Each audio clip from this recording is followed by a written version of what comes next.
So basically, Tracker is going from having an icon above their head, and which also ends up being visible through walls, to a player outline. So it sounds like kind of like Caldera, where they will be highlighted red essentially, but it won't be visible once they go behind a wall. I think that's fine. I think I like this change overall.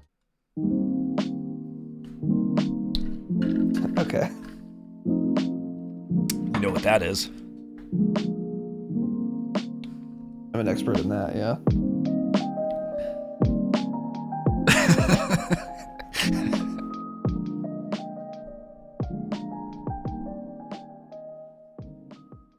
We're live, boys and girls. You're a first responder hero, man. You're a lineman. I can't believe that. Does anyone here know you're a lineman? You're out there fixing electrical poles that burnt down because of the fire? I was thinking like an NFL lineman. I was like, I'm not that heavy yet. I will be soon though. I'm cusp maxing. Yeah. We're live. Welcome, boys and girls, to the Dropshot Call of Duty podcast, episode number 490.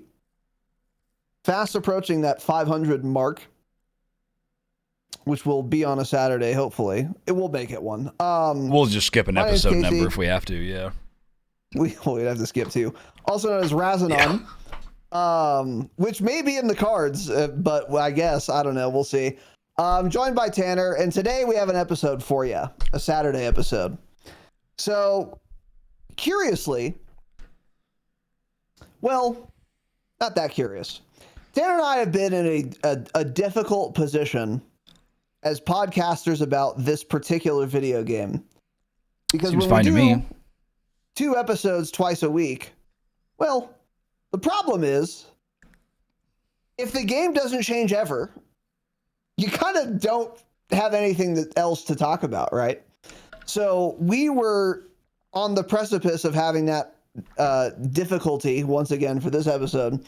But luckily, we finally got a massive update to the game. Oh wait, psych. Actually, we didn't.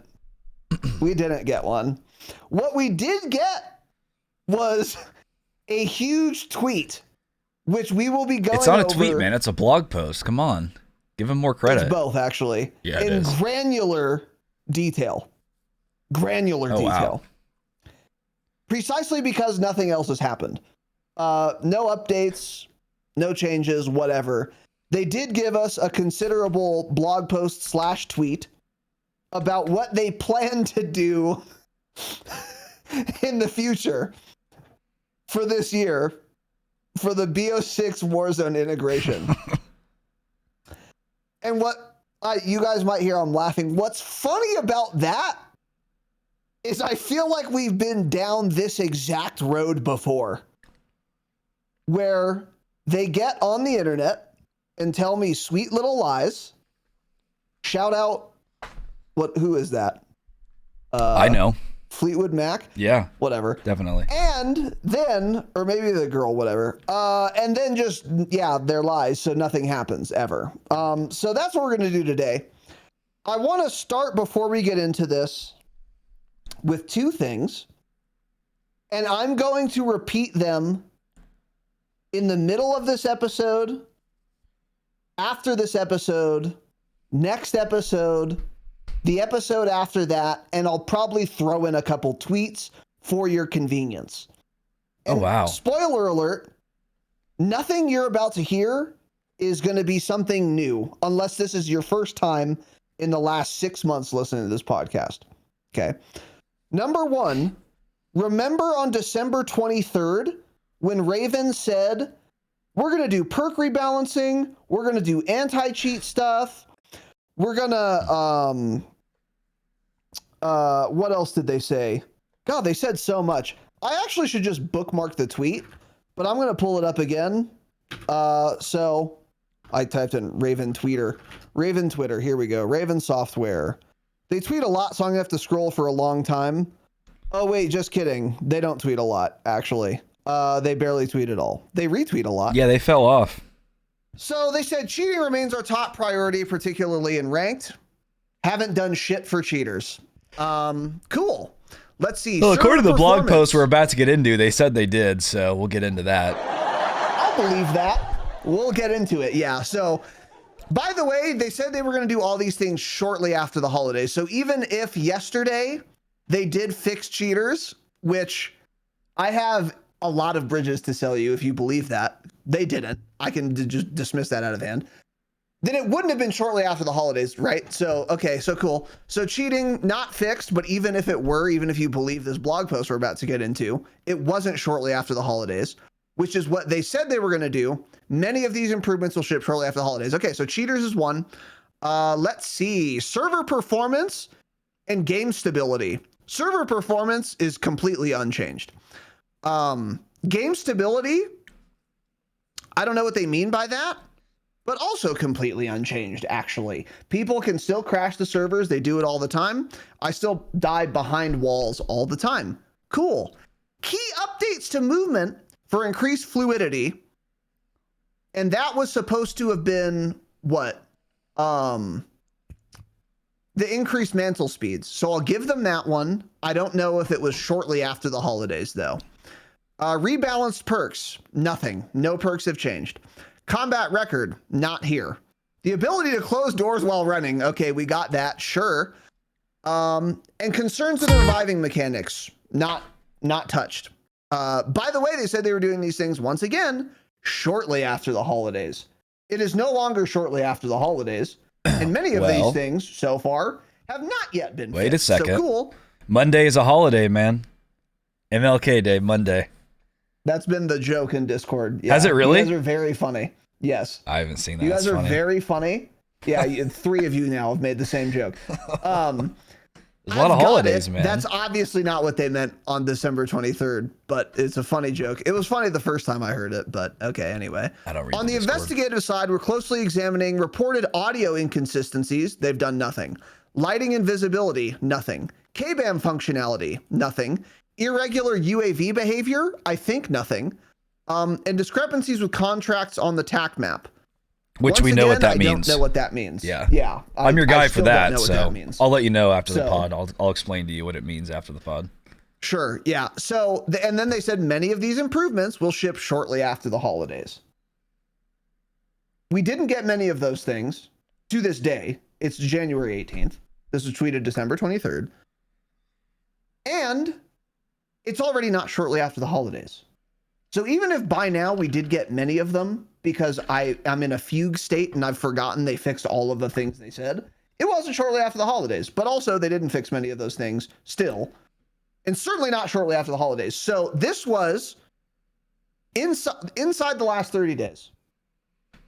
All of which is to say, and I'll talk about this again, don't worry. Can't wait. Activision devs love to tell lies this year. They just love to tell lies this year. So keep in mind, you've been lied to very recently by the same people who wrote the blog post we will now cover.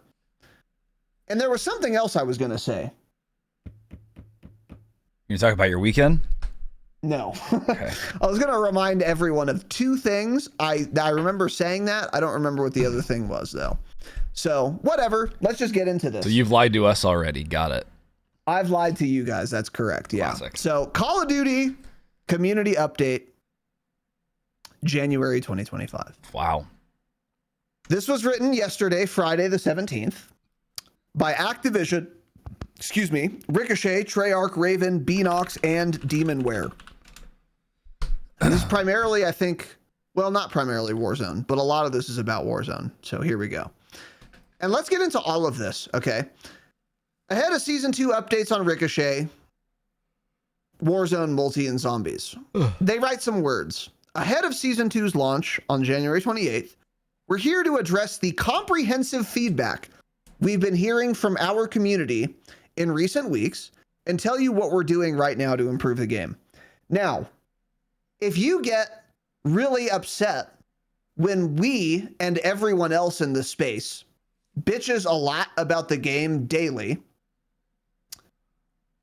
keep in mind that if you're also simultaneously happy about this blog post and what they say they're going to do, you should be thanking the people you got mad at for getting so mad every day at COD, because that's exactly what they mean by addressing the comprehensive feedback. Because obviously they are aware that everyone is trashing their shit right now.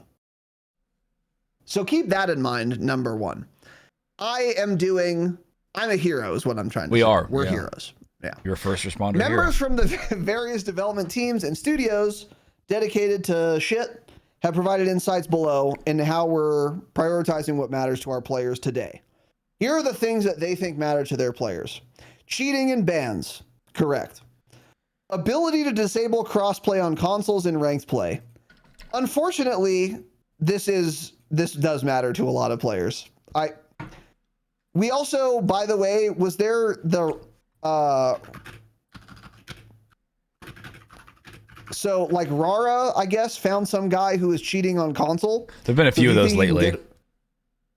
Yeah, so if you think you can get away from cheaters on console, even if you disable crossplay, you're kind of mistaken. You're definitely going to experience fewer of them, to be clear. For sure. So there is a reason to want that, I guess. What you should really want is a functioning anti-cheat, since they are ostensibly capable of doing that. They just don't have the desire to implement that. But it is possible to cheat on console, and it's possible to use Acronis on console, which is probably the most common cheat you would see on console, which is pretty unfair, but it's not as insane as walls or aimbot. So anyway, whatever. So that does matter. Server issues. That is another thing that matters. Okay, so we're like 3 for 3 so far in what they think matters to the player base. Quality of life updates, good, true, 4 for 4, and requested bug fixes, 5 for 5. I don't like how they say requested. What is? What do you? Come on, man. It's a weird word to throw in there. It's like we are requesting them to fix their mistakes. It's weird. Just say bug fixes. I don't like that you added that in. I agree. Yeah. Yeah. No, since you guys requested bug fixes, I guess we'll do it. Yeah. Yeah, that's a good point. I'm bugged. I didn't read most of this yesterday. I just skimmed it. This is going to be real interesting for me.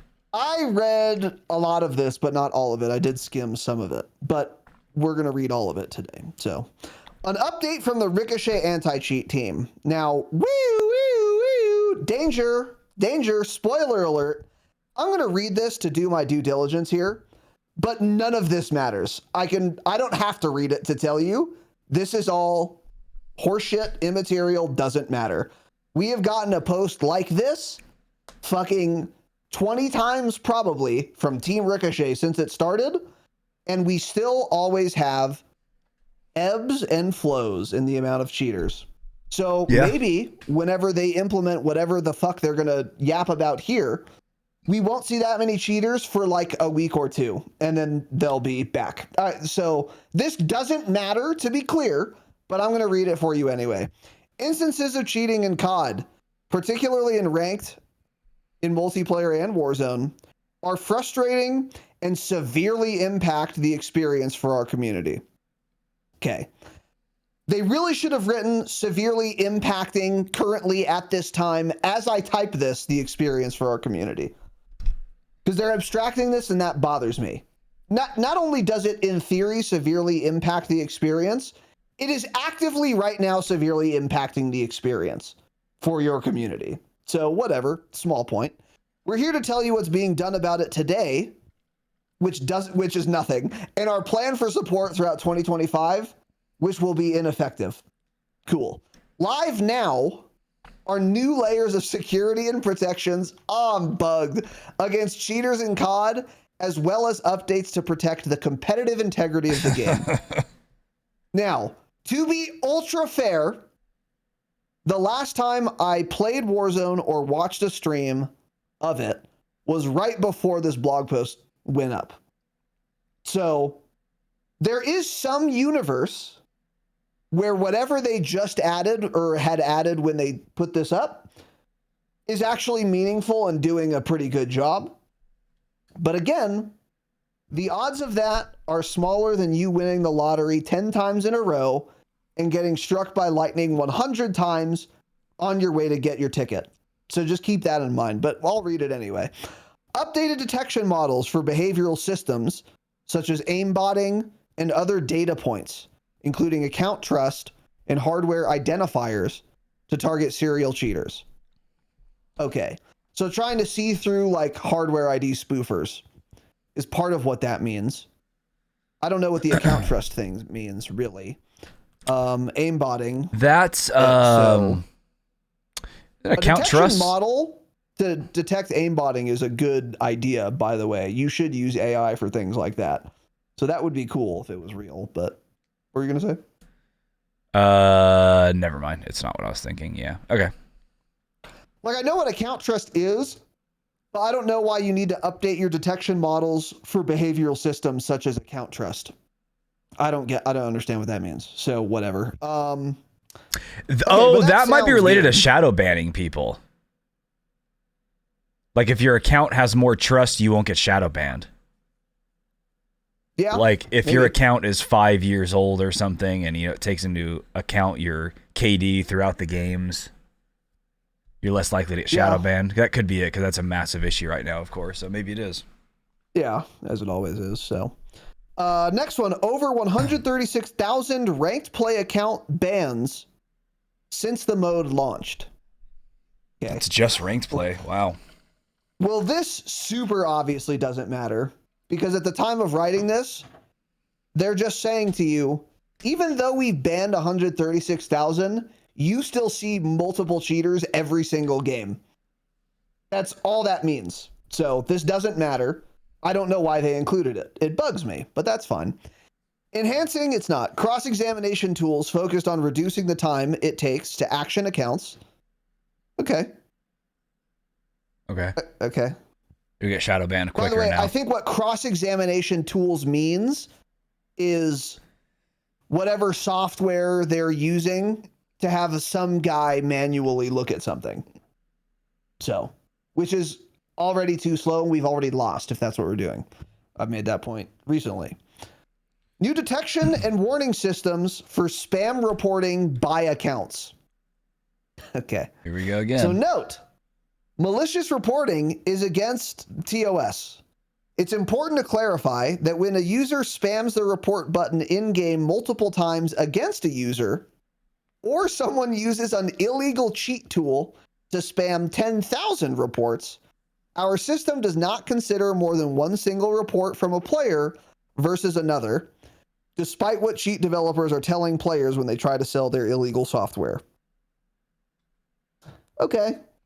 I mean, I just don't believe you. And also, if you are the authority and expert on what cheaters can and can't do, you would be much better at stopping them from cheating in every single ranked game, right? So don't tell me like, oh, trust me, guys, the cheat that spam reports, it doesn't work. Yeah.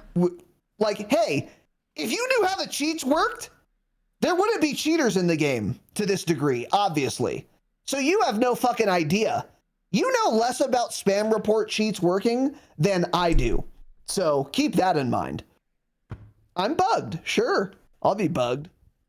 So yeah, I just doubt this a lot. I do too. And again, like I speculated the first time we talked about the cheat that spam reports for you, it might be spam reporting 100 times from 100 different accounts, or making the game think it's 100 different accounts doing it at the same time. Yeah, that's true. So, I mean, yeah, that's just, yeah. The cheaters are much better at this than Activision is, clearly, so I'll take their word for it. So anyway, yeah, whatever. Anyway, new detection and warning systems for repeat playing with cheaters behavior.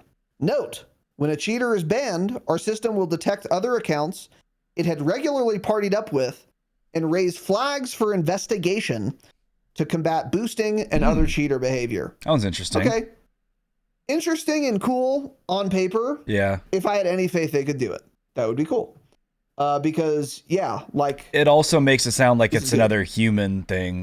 Raise flags for investigation. Exactly. So correct. They're going to get so backlogged after 2 days that they'll never catch up, and they'll just stop doing it probably.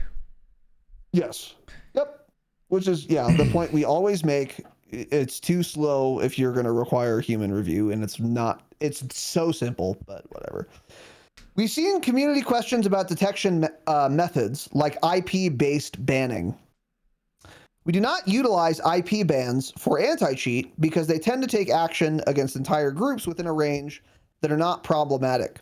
For example, a college campus or internet cafe. Imagine some guy aimbotting at your local Starbucks with his like 4090 Ti. What the fuck are we talking about? Would be swept up in an IP-based ban wave when only a single machine was targeted. The internet cafe was a dumb example, but like apartment complexes, Benji was saying supposedly some apartments, they all share the same IP. I mean, I don't know if that's true or not, but the reality is IP bans are shit anyway. You can spoof them extremely easily. You can change your IP get address. On a VPN. Yeah. Like, yeah, it's not. So IP bans suck so badly that I don't care. If People requesting IP bans don't know much because that's the easiest thing to get around an IP ban. So. Yeah, and if there's gonna be collateral damage, which like for an apartment complex I could see being the case, then that's fine that they don't do that. Whatever. And I'm glad they clarified, to be fair. So that's cool. In December, we announced that we are implementing major upgrades to the currently online and active kernel level driver for Season 2. It's currently online and active, guys. As well as upgrades to server-side systems in early 2025. Okay. Here's more on what to expect from these updates and when they're set to be added. Okay. So in Season 2, we're going to get new and improved client and server-side detections and systems because those have been working really well. So let's improve them. Major kernel level driver update. Okay, and then they have subpoints because that sounds promising, right? Because that's what we want. Kernel level driver, kernel level anti-cheat. Sniff my kernels. If you see engineowning.exe running, send a hit team after me. Improvements to driver security. Well, okay. And a reinforced encryption process. I don't know enough about computers to analyze what that could mean. But spoiler alert, Ricochet is going to still suck balls. So, cool. And then a new tampering detection system. Don't know what that means either. Even if this makes Ricochet 10% better, it's not nearly enough. That's the thing, like this may actually work a small amount, but for us, is it going to be that noticeable? Probably not. We'll find out. For a very short period of time, I bet it will. Once they implement this, for a couple weeks after, we'll probably see very few cheaters, but they'll eventually figure it out and they'll be ramping again. Yep. And Valorant does not have this problem. So and actually, once we're done with this anti-cheat part, before we go through the rest of this blog post, we should cover a tweet from that anti-cheat dev that I put in there because he talks about this specific part. That's a good idea. So then, Season 3 and beyond, what they plan to do, Ricochet, a multitude of new tech, including a brand new system to authenticate legit players and target cheaters. As we get closer to Season 3, we'll dive a little deeper on these systems. However, it's important we don't provide too many details that could give cheat developers a peek behind the curtain. So what that implies to me is, once that system comes out or is known about, it's only a matter of time before the cheat developers can get around it. So we want to delay this as long as possible so that we get a couple good weeks rather than nothing at all. Yeah. But in no universe is this going to be a semi-permanent solution. They are admitting it by telling me they don't want to dive deeper yet. Right? That's how I read that. Yeah. So, but anyway. And then they write more that's going to bug me. We're not slowing down in our mission to shut down cheaters. You never started moving, so I guess you're not. Whose only mission is to ruin the fun for everyone else. And we're confident that the combo of the updates above, as well as ongoing improvements to our detection systems, and Activision's continued legal actions against illegal cheat sellers will provide a demonstrably healthier gameplay experience going forward. That last clause there is the only glimmer of hope that anyone should have. Yeah. One thing that would be effective is, insofar as they're able to, it's very difficult, I would imagine, if a company's in a different country, is taking legal action against cheat providers. We saw Activision do this somewhat recently. I remember we covered it. Activision... Oh, wait. Or was that just plutonium I'm thinking of? something harmless and fun. I don't remember. Well, they sued engine owning. Is that what you're talking about? No, because no. I think there was another cheat provider that Activision like sent some legal letter to, and then the cheat provider was like, I'm done. I'm not. This is way more than I signed up for. Yeah, no. You're right. That was some cheat provider recently. I can't think of who it is. But all it takes is for Activision to win a big lawsuit against one of these cheat providers, and I think that would cut back on quite a few of them. That would definitely scare some people off. Yes, I agree. That would be great. And that is something that they've already demonstrated they can do. And they should really lean into that. I'm sure they are, insofar as they can. Because as long as there are no cheaters or an acceptable number of cheaters in the game, the player base is going to be happy. I'm going to be happy. So whether that means you take legal action against all the cheat providers, or you provide an actual working kernel level anti-cheat, you can do it since Valorant can do it, or you buy the companies of all the biggest cheat providers and then liquidate the company and stop providing cheats, obviously. Whatever, or lob Molotov cocktails into all their headquarters. I don't care. Activision has a black book budget probably too. Whatever the fuck they want to do to stop cheaters, I'm happy with. So if they want to go the legal route and that's going to, bear more fruit, cool. If they're going to approach this from all angles, which is kind of what it sounds like they're going to do, great. Do I have any faith in any of this? No. Should you also know? Yeah. Because they've been trying this for 5 years, or not 5 years. 3. They've had like anti-cheat for 5 years, but they've had Ricochet for 3. So expect nothing. Don't get excited on the anti-cheat front. We've never had like a working, even remotely close anti-cheat. This you should have no hope for whatsoever. Yeah. There are some things in here later we're going to cover where you should have some hope, maybe, if you're like, bright-eyed and also bushy-tailed. And we'll outline what those things are. But on the anti-cheat front, completely abandon hope. You should abandon hope. There is no hope. There is no light at the end of this tunnel. There are just going to be lots of cheaters always. I'm completely black-pilled on this. You should be too.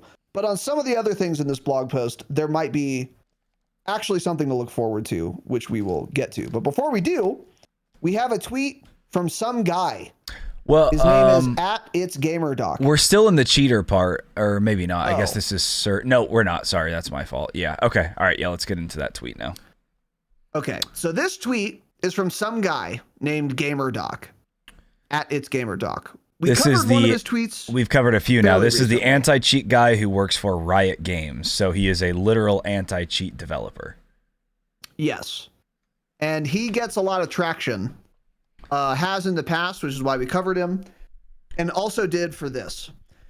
And he tweeted a reply or quote tweet, whatever, referring to this entire community update. And he had some things to say. And by the way, Riot Games, what is their game? Valorant is one of them. That would be Valorant. So he works on Valorant, I believe. And this is the gold standard for anti-cheat whatever systems. It actually works in Valorant. So this guy knows what he's talking about because he's an anti-cheat dev for that company. Here's what he says in reference to this whole thing. This text seems like a word salad meant to create the illusion of progress. Wow. Okay. Instead of simply pretending to work on reinforced encryption and new tampering detection systems, why not just purchase the cheats and then develop detection methods for them, as I've been doing for the past 2 weeks. This isn't rocket science. This guy's a real go-getter. So he's some guy that goes into the office, works on his anti-cheat, and when he gets home, he goes to engineowning.com, buys the latest bundle, and then does nerd shit to like poke around inside of it. Wait, do you think... And then he goes back to work and runs through the cheat to have an effective anti-cheat back at home or at the office. Yeah. Okay. I was almost That's thinking, what I'm that like, sounds like to me. No, yeah, but I'm thinking like, does he mean he's like testing methods for COD's anti-cheat or something? Or is he just talking about for Valorant? It's got to be for Valorant, right? Because it's not like he has any just sort. Talking about like his job. Because I was thinking, like, does he mean he's buying COD cheats and basically trying to create his own type of anti-cheat around the cheat software those companies use? But I wish he would. We should start a GoFundMe for him to start that project. Yeah. Yeah. But I don't think that's what he means. Unfortunately. Fuck, they need to hire him. But yeah, by the way, that's a good idea. Buy the cheats yourself and reverse engineer them. To be fair to Activision, I find it inconceivable they have not tried this or do not already do it. I find it inconceivable that no one at Activision in the anti-cheat department has not downloaded a bunch of cheats to poke around in it themselves, honestly. I think somebody said that, and I think he replied to it. So let's just keep going through this, and I'll look for it. Okay. Yeah. So Tanner will look for that. But yeah. Okay, actually, I already found it. Let's just talk about it here. So the first comment is from some guy, Johnny. He says, Doc, you seriously don't think they haven't tried to reverse and target the two main cheat providers? They do it constantly. Doesn't mean they will be successful. Phantom Overlay takes extensive security precautions to avoid detection. Same's for engine owning. This is an effort issue. And he says, no, I don't believe it. No cheat is unbeatable. So he is just straight up saying, no, I don't think they've ever done this. Because he's basically saying if they did, they would know how to create a better anti-cheat is kind of what it sounds like to me. Interesting. Okay. Okay. Wow, he's based, dude. And then somebody talks about Valorant and he says, there's a reason, talking about engine own, no, talking about Phantom Overlay. So there's a reason they do not have a Valorant cheat, and I welcome them to even try. I encourage it. That's extremely based. I'll wipe the fucking floor with them just to prove a point. They are nothing. Jesus Christ. He says they are no threat. This kid is based.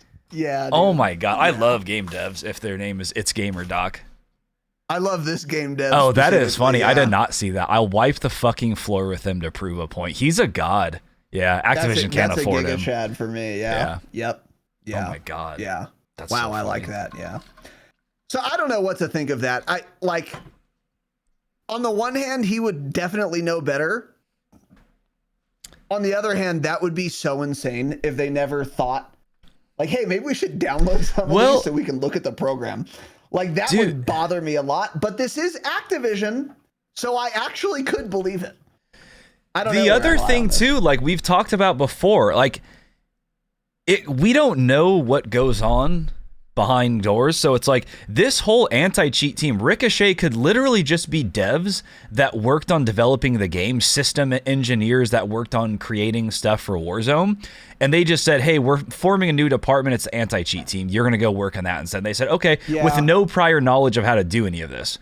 Whereas the way Valorant does it, it's like they hire people specifically for a type of anti-cheat job, and they look for people that do that. So it really might be the people working for Ricochet on the Ricochet team aren't truly anti-cheat developers. They're just devs that have been kind of pushed over into that role. Yeah.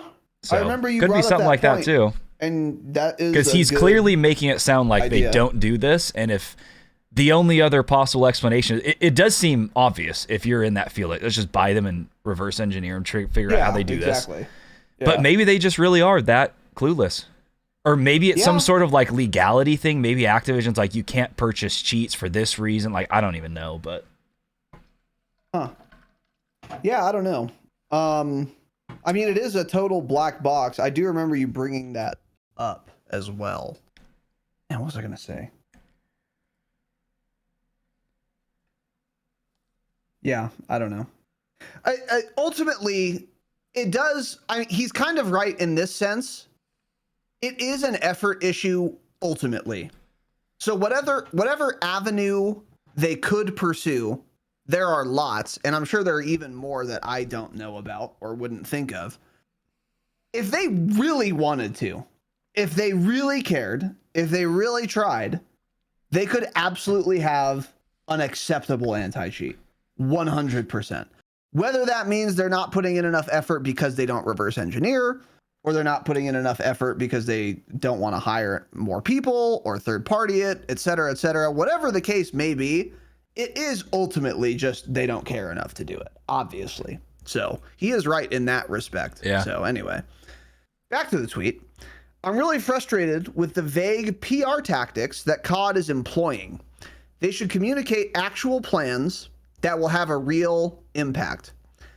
I like this a lot, and I feel vindicated a little bit because he was calling that blog post vague PR tactics.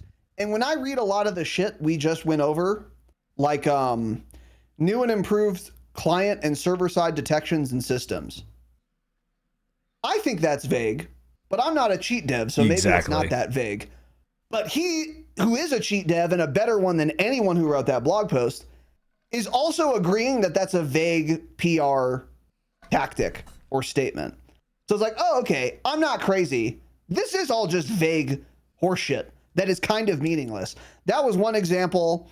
Let's see. Whatever.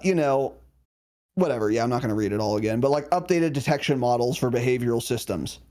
Like, that is vague. That sounds vague to me, and it sounds vague to him, so that's good to know. Here's what they should say. GamerDoc continues. 1. They will purchase the cheats and invest in researching and developing detection and prevention systems for them. He doesn't mean, by the way, the cheat company. He means like act like a consumer, go on their website, buy the cheats. That's what he means.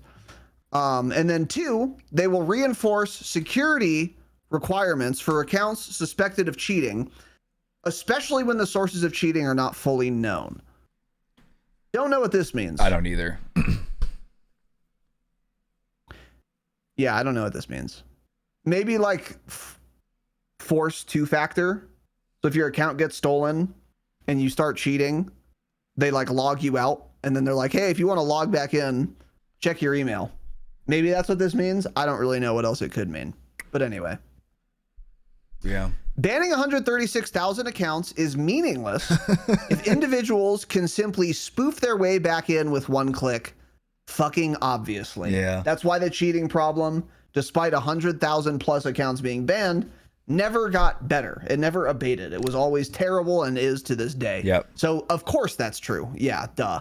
Instead, the focus should be on targeting the cheats these players buy and going after the vendors who supply them. They need to show decisive action and aggressively target the vendors. Cool. Cheating will always exist, but we can take strong measures against the vendors to significantly reduce their impact. This is a war of attrition. You cannot fight it by seeking a one-stop solution. That will never happen. As someone who has played every CoD game since CoD 4 on my old Acer laptop based, I am asking you to fight. Okay, we're getting a little... This is not Braveheart. Let's relax. You have to be relentless against these cheat developers, just as they are against the game. I know you guys can do it. Wow. I like it, man. I like that last little statement. Well, he's basically saying, just fucking do it, you idiots. Do it, man. I agree. Which is true. Again, like I said, it's not a matter of if COD is capable of it. Of course they are, if they really cared. It's just a matter of when will they care enough. So, yeah. Yeah, base tweeter. That guy, by the way, at ITSGAMERDOC on Twitter. So yeah, you guys can go follow him. I recommend you do. He talks about the anti-cheat a lot. So if you want more insight from someone who knows what they're talking about, check that out. But I mean, by the way, all of these things, not all of them, but the overarching kind of point is something we all already knew, which is like COD's not doing enough. This is vague horse shit. This doesn't matter. Do something, you know? So anyway, that's that on the Ricochet section of the blog post. And again, abandon hope. So next section is server stability, packet loss, and lobby crashing. Okay. We've seen community reports of increased rubber banding, packet loss notifications, actual packet loss. Also, by the way, weird to throw notifications in there, and server disconnects in recent weeks, especially in ranked play, and in certain regions where some players may not have access to as many servers as others. We've been monitoring match activity closely, including identifying suspicious accounts that appear in multiple crashed lobbies. For those of you who don't know, by the way, I think we've talked about this before, but what's happening a lot in ranked is like a streamer will be playing ranked Warzone. They'll do really well, and then they'll kill a team, and then the lobby just crashes, and then no one gets any SR pros or cons. So what happened was they killed a team of cheaters. The cheaters don't want to lose SR, so they just boot the lobby instead. And it's been so bad that there was an instance where Teep played for 4 hours and he finished one entire match. That's it. So that's what crashed lobbies means. The team at Demonware has narrowed down some specific causes of these issues that can affect all players. And new improvements have been made to COD server infrastructure this week to reduce targeted cases of malicious activities on our infrastructure and players. While this is an industry-wide issue... Oh my God, hey, shut up. Yeah. It's so fucking unnecessary to say that. It's so unnecessary. Oh my God. Like, oh, but guys, this isn't just us, I promise. It's happening everywhere. I don't care. I don't care if it's happening everywhere. That's a don't yikes. mention it. A huge yikes, yeah. They're trying to, like, absolve themselves of some of the responsibility for this. I don't give a fuck. Yeah, that bothers me. So we remain committed to combating individuals and orgs who intend to ruin the gameplay experience for others. Have you seen server crashing this week when you've watched streams? Because this is something I do believe they can obviously fix, and this might actually be fixed. Because we haven't had major server issues like this where they could crash it often. It's happened throughout the game's life cycle a few times, I think, but obviously they can make this go away. So this, I believe if it's not fixed now, they will figure out a way soon, probably by the Season 2 update, to mostly solve this issue. Because it was really, really bad. Yeah, I agree. This seems, even for Activision, solvable, and I do believe it will be solved actually pretty soon. Because this is a monumental problem. Yeah. Like, almost as bad as cheaters, but way easier to solve. So they're going to fix it, if they haven't already. So with these new improvements now in place for both BO6 and Warzone, we've already seen improvements. Okay, in addition to these improvements, the team has also solved some server issues in regions that had recently experienced instability and will continue to act quickly to resolve these as they pop up. They won't be. Don't say continue to act quickly, because you haven't been acting quickly. Also that, great point there too. Yeah, don't say continue. Yeah. As always, COD is gonna lie. Next. An update. It bothers me that this is even in here. An update from the disruptive behavior team on voice moderation. I want to know how many people work on that team. Fuck, do I want to know. Take the number of people working in the anti-cheat division and multiply it by probably 10. That's probably how many people work in this. That would be my guess. There are 10 people in this department. Yeah. Okay. This shit doesn't matter. Players should have the freedom to trash talk, and we're constantly working with our teams to make sure moderation is solely targeting conversations that veer into derogatory territory. No one who plays Call of Duty should give a fuck about this. Like, basically what they're saying, I agree with this, just don't devote 4 paragraphs to it, is they're trying to say, you should be allowed to say you're dog shit, get shit slammed, you're fucking terrible, you're ass, you're a rat, etc. But you should not be allowed to say, whatever. Whoa. Racial epithets. You can't say that, man. Yeah. You're going to have to beep that out. Attack people for whatever race, gender, orientation, religion, shit like that. I agree with that. That's fine.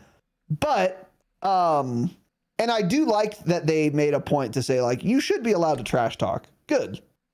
Thank God that hasn't been taken from me yet. Which it hasn't been, to be fair. I will give credit to Activision here. I know a lot of people who are getting like voice chat banned and stuff. I have not gotten voice chat banned one time, and I say a lot. I talk more than anyone I know in prox chat. Yeah. But since I'm not dropping fucking N-bombs, then it's fine, because I just say you're terrible, you're a shitter fuck, whatever. And that is like acceptable trash talk. from what they're saying here. So good. I think this is the correct way to moderate it. But again, this shit doesn't matter. And if someone is throwing around racial epithets, I think it's cringe, but it's not going to send me to whatever, off a bridge or something. So whatever. This, especially right now, this super does not fucking matter. Don't talk about it. And I want to veer into derogatory territory talking about Activision and the author of this blog post, actually. But let's move Racism on. doesn't take a break, man. You got to remember that. That's what I always say. Who said that? They say that, people, man. Okay, well. Got to always be on top of it. Incoming BO6 updates.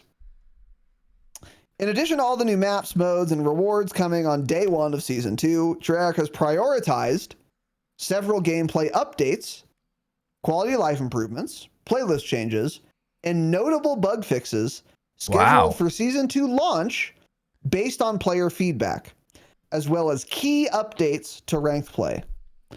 I like how that sounds, mostly, because I don't want anything new on Season 2. I don't want Season 2. I want Season 2 to be massively delayed. They're obviously never going to do that. So if they're not going to do that, what's the next best thing?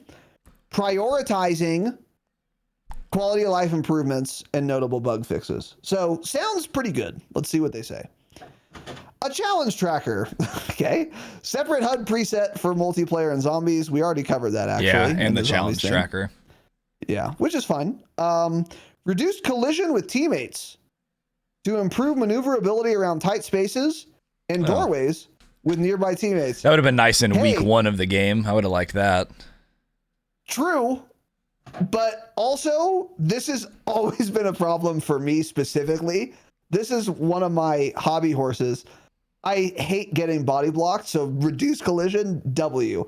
Is this the most important thing? Absolutely fucking not, but I'll take it. So anyway, moving on from there, multiplayer, gameplay, and quality of life updates. And this is specifically Black Ops 6, by the way. Weapon balance pass. Oh, wow, nice. Okay.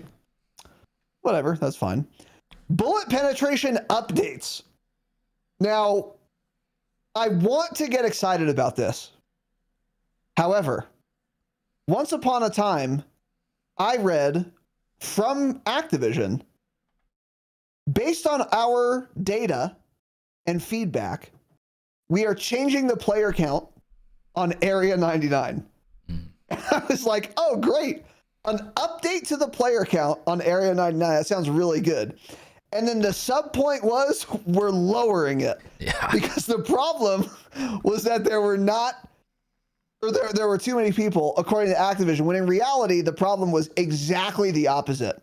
So when they say bullet penetration updates, obviously what that should mean is there should be less bullet pen across the board.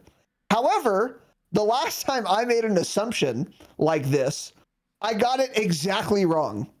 So it's possible what they mean is everything will pen even more now, even though that's the opposite of what anyone wants. But they did it with Area 99 player counts. Maybe they mean that with bullet pen also. Unfortunately, they didn't fucking say. They just said updates. Be more specific. You wrote 8,000 words. But whatever. Probably means less pen. That's what we would hope. Further reducing weapon motion when jumping, sliding, and diving with the dexterity perk equipped. Is dexterity in multiplayer? Yeah. Oh, it's red, right? Mm-hmm. Yes. Okay. Okay. That perk will still be terrible. So, doesn't matter. Improve player visibility and kill confirmed by reducing the height of dog tags. I never noticed that. I never thought they were too high, but I never paid attention. Yeah, it doesn't happen often, or hadn't happened often to me, but it was a problem sometimes. That's a fine change. And to be fair, multiplayer isn't like in a fucking totally abysmal state right now. So if they want to fix shit like this is the time. That's fine. Later in Season 2, we're planning on adding an icon over an opponent's head when you shoot them if they have Warcry active, so you know that they've got faster health regen. Okay, sure. Playlist changes, I'm not reading those. And high-profile bug fixes, okay. Gearhead will now properly increase the charge rate of field upgrades. That's hilarious. I didn't even know this was a bug. But it's been a bug since day one, because Gearhead is a day one perk, and that is one of the 2 things in total that perk is supposed to do. So, insane that it's taking this long, but sure. Free for all, whatever. Ninja will no longer be able to reset between respawns or round transitions in certain game modes, and fixes and tuning updates for a large number of calling charge challenges. Okay, cool. Okay. It's all pretty standard stuff. Ranked play. We've heard the feedback from players about wanting the choice to toggle crossplay in ranked play since its launch earlier this season. In Season 2, we're enabling the ability to disable crossplay for console players who want to compete against other console players. Okay, yeah. So, I mean, I don't know. I don't play on console. I don't care. Joe cummed inside of his pants. Yeah. Good for him. This does not solve the issue at large, obviously. Like, at all. So, yeah. Whatever. But I guess that's cool. I mean, I don't know if you have access to a console. Because to be clear, you will see fewer cheaters if you play console only. Yep. You won't see none, but you'll see like probably an acceptable actually number of cheaters. So there you go. The vote to forfeit feature is coming at Season 2 launch, which allows players the vote to their team to end a match if the team is getting blown out. I thought that was already in. Whatever, don't care. I thought it was too. Yeah, we've never gotten blown out because we're so good, so we wouldn't know. But I also remember reading that, so it must have just never worked or something. Yeah, I guess. I don't know. So anyway, whatever. The ability to rejoin ranked matches is also planned for later in Season 2. Cool. And then new rewards. Okay, cool. And then zombies is the next section. They don't write much because all of that was kind of nested in the 115-day blog post we had gone over, which they've linked here. So cool. Co-op pausing was the big one. Yep, so you can play with your buddy and pause it now. Yeah. So that's just kind of a rehash of everything. Okay. So now the juicy good stuff incoming. God, we're incoming super hard, man. Updates. Okay. Remember, Raven made a tweet on December 23rd. Let's get into this. Let's talk about Season 2 for Call of Duty Warzone. Let's do it, man. I want to talk about it. Fuck do I want to talk about it. We made the decision to prioritize focus on gameplay tuning, adding more quality of life, and addressing ongoing bugs. This means that in order to deliver meaningful improvements to our players, new content originally planned for Season 2 has been shifted to create bandwidth to address foundational issues. Wow.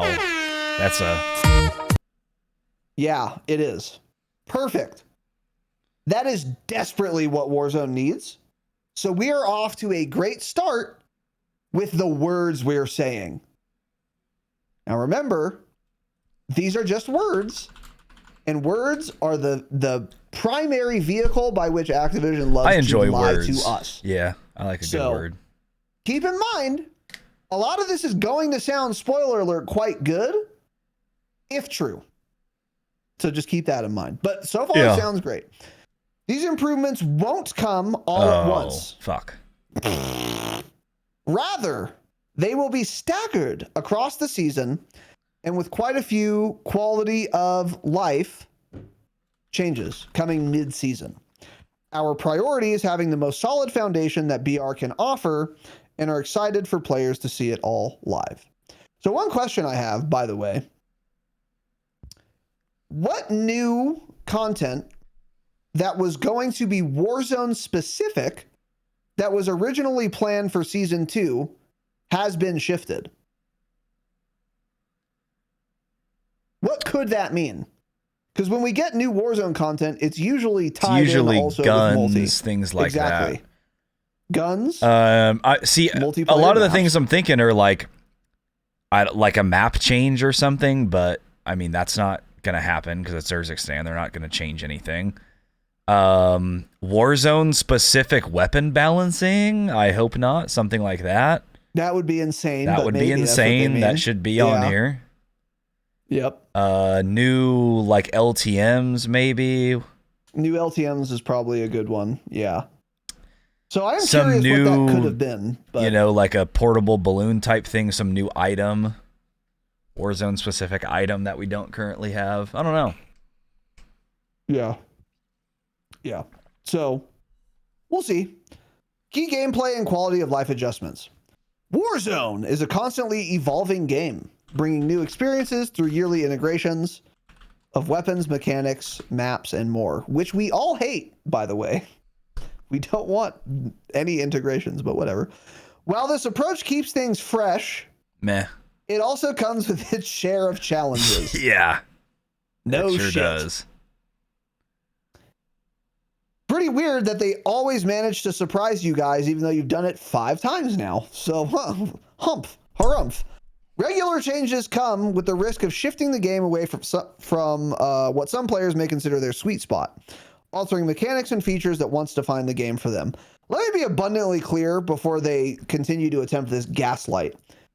No one is mad because too many mechanics are different now than they used to be. Everyone's mad because the game doesn't fucking work, right? That's the actual problem. It's not like, oh, I don't like Omni movement. I don't like the tack knife. The problem is instead, oh, I just went into the gulag and I don't have a gun. Or, oh, my teammate's downed and I cannot revive him. Or, oh, I just killed someone real sussy and the server's gone, right? None of those things have to do with new mechanics or missing the sweet spot. Stop the gaslight. I'm bugged, but whatever, that's fine. The ongoing challenge lies in finding the right balance of innovation while preserving the core DNA that makes the game uniquely Warzone. Again, this is all just pretending that this is what anyone's complaining about, which they're not. I mean, people kind of do complain about these things. The game feels too different. I haven't seen that. People talk about this a lot. Talk about like the movement, how the game just feels worse overall than last year. That is a big complaint from a lot of people, saying like the movement overall just still felt more smooth last year. The gunplay felt better last year. Yeah, all of those things. That's the movement. I mean, it's just not the biggest thing right now because the game's so buggy. But if the game was in a perfect state, that's all you would be hearing probably. It's how the game feels a lot different. Yeah, right. That's my point, is like those are way more important than whatever those complaints are, or yeah. So that, anyway, let's just move on. On that note, we're introducing a number of gameplay adjustments in Season 2 and beyond that we hope players will be happy to see. Fuck, will I be happy? A lot of these things you will be happy to hear about. Will they be able to implement them? When? And is the game still going to have so many bugs that this shit just doesn't matter? Because like Omni movement and unlimited attack sprint with a knife out, I love those things. I think they're awesome. But it doesn't matter if the game doesn't function. So this may sound cool to you, but they really should have put the bug fixes part at the top of this section. Because it's in here. We're going to go over it. But that's the most important thing. But still, let's read this. Weapons. Reload speeds are faster for all weapons. They also use the present tense, which is very confusing. They're going to keep doing that. But this is for Season 2 and beyond. So when I say are, I'm just reading. They're not currently, none of this is live right now. So reload speeds are faster for all weapons, anywhere from 5 to 20%, depending on the weapon class. This is very good. Mm-hmm. And considerable, by the way. Yeah. What I'm guessing this means is like SMGs probably only going to be made 5 to 10% faster, but like ARs closer to 20, which is cool. Yeah. I'll take that. Reduced penalty when sprint to fire jumping from 35% to 10%. Okay, I don't know what that means exactly. Because you know how when you jump and you ADS, there's still a delay that was implemented. I think that got introduced in Warzone 2, and they never took that away. Even last year, they reduced it a lot. And then this year, that penalty was more substantial again. So when you jump at ADS, your ADS is much slower than if you just don't move or stand in ADS. So they're reducing that penalty by a lot. But they're talking about sprint to fire. Because the next thing they say is, and increased jump ADS speeds by 25%. So I guess it just goes hand in hand. There was a substantial sprint to fire delay too, I guess, when jumping. Which doesn't make a lot of sense. That's the weird thing. I didn't know that there was a specific value or penalty for sprint to fire jumping. I didn't even know that existed. So whatever. That's good though. I'll take that. And increase jump ADS speeds by 25%, which is massive. That's going to make jump shotting good again. So the intent is to find the middle ground of being able to pull off jump shots without it being the meta movement strategy. Good. I like the thought process, and those numbers sound like a good starting point. Because now you can jump shot, in theory, sometimes, slide shot other times, whatever. Yeah. Cool. I'll take that. It's good. Adjusted bullet pen. Excuse me. Because when I say that, people get confused. Adjusted bullet penetration, so bullets hitting you through walls, across most materials, resulting in a more consistent experience for thicker walls in particular. Massive. This was very much needed. Is very much needed, I should say, because not in the game yet. So if they add it, that'll be very good. This is a massive problem right now. It's a really big problem. I mean, you can get penned through some crazy shit. For buildings don't matter. If you're at mosque and you're prone on that buy station, or someone else is prone on that buy station, you can fully down them rather easily through that booth or whatever that's in between you and the buy, or them and the buy. Or you and them, Jesus Christ, which is insane. That should not be pennable with like most guns, maybe a sniper or LMG or something. So this is good. Weapon swap speed increased by 10%, effectively replicating the effect of the quick grip gloves perk from MDub. Good. Yeah. And removed burst and semi-auto rifles and low rarity pistols from ground loot, allowing for more confidence in knowing how your weapon will fire when you pick it up. Good. So far, so good. Yeah. The weapon swap speed, I'm wondering if 10%'s enough. Some of it feels pretty slow. I would almost think this number should be more like 20% plus, but we'll have to see how it feels. Anything missing from this section? Weapons? Probably.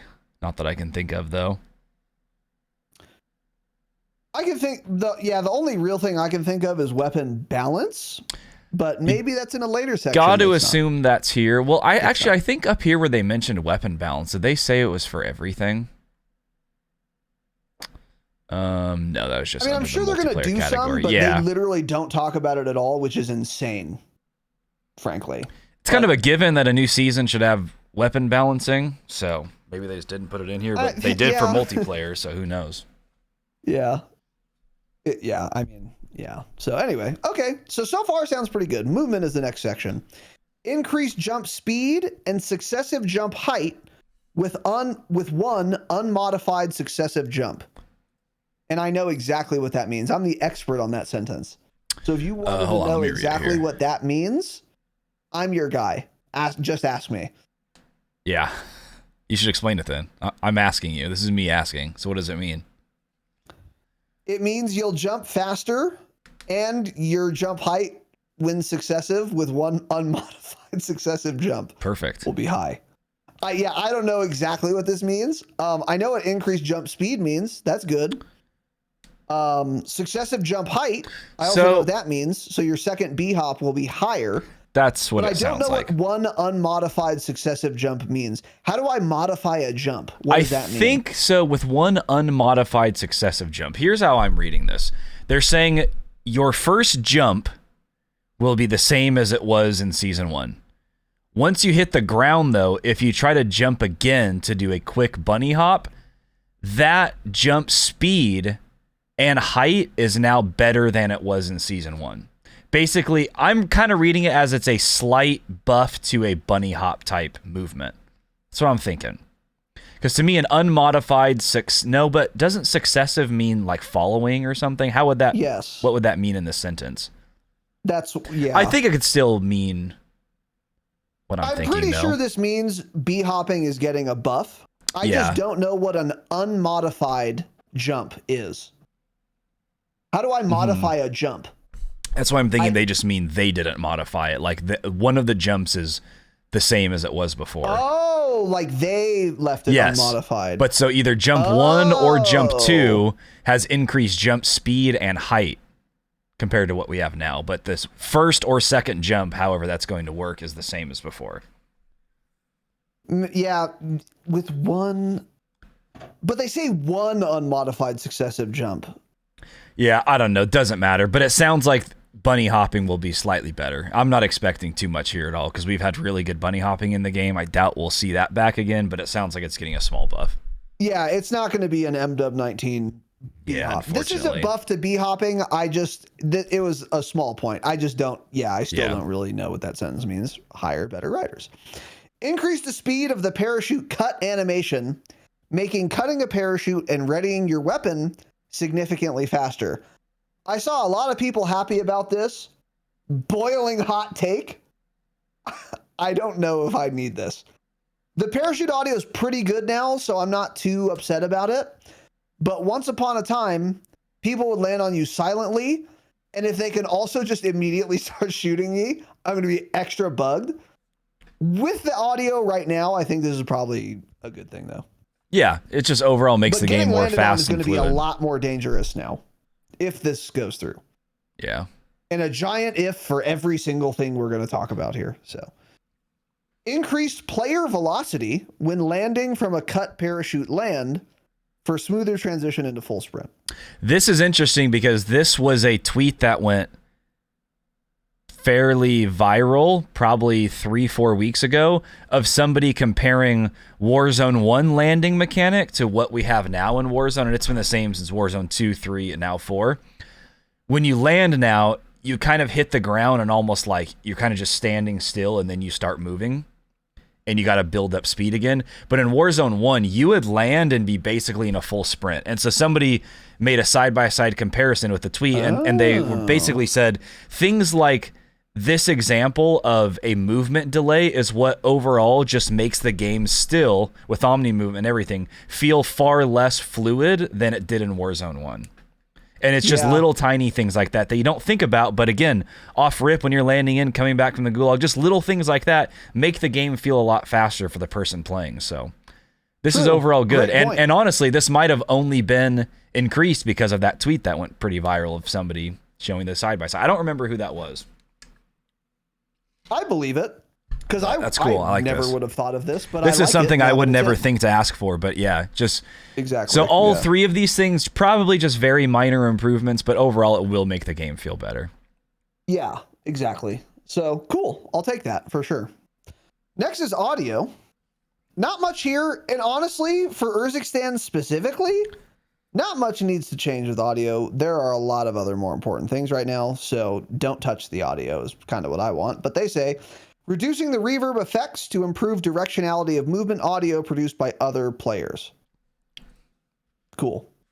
Remove the reverb. Let's just you already reduced it a lot. Just now. Get it out of the fucking game. What are we doing? Yeah. So next is perks. Oh boy! Will we see it? Let's find out. Let's find out if we see it, man. I think we do see it eventually. We won't hear. See it. We'll see it. Okay. First, Combat Scout pings will be replaced with an outline that is not visible through walls. Okay. I'm good with that, I think. I think I am too. So Combat Scout was it. Wait. Combat Scout. Hold on. Oh, I'm thinking of Tracker. I'm thinking Tracker too. Is there a Combat Scout perk in the game? I don't know, man. Oh no, I don't think so. Guys, is it Combat Scout in the game? Fuck do I know. I don't believe it is. Ask me because I know. I know the answer if it's in or not.